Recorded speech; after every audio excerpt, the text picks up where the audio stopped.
गाना हुआ था होतनी ताकला कितनी ताकला देवलिया बकार लिखवा तनी ताकला देवलिया बकार लिखवा तनी तबारी लिखवा तुम्हारी लिखवा तबारी लिखवा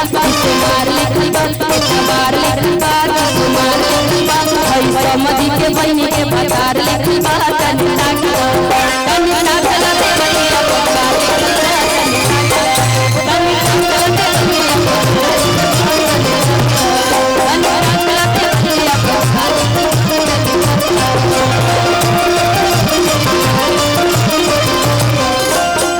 कहिया के चलल तू बारे समझी भरुआ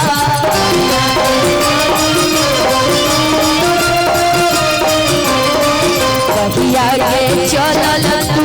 बारे समझी भरुआ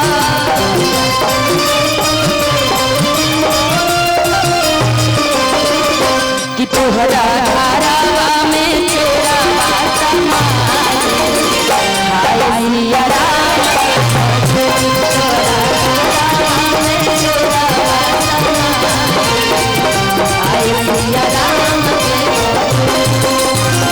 धन दौलत चोरवा पूछऊ ना लिहले हो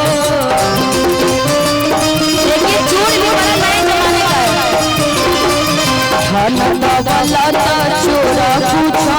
ना लिहले हो नया जनरेशन का चोर है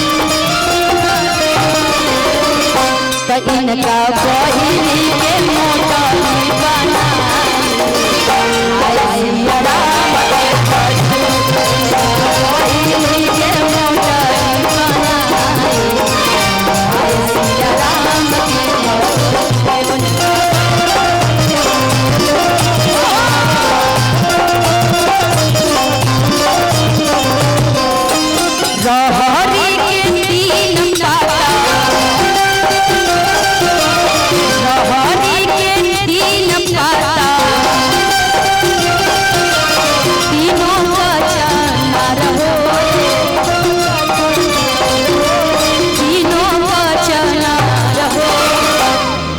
समझी के तीनों बहनिया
घूमत रहला गलिए गलिए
अच्छा लगा तो ताली बजा के आशीर्वाद दे।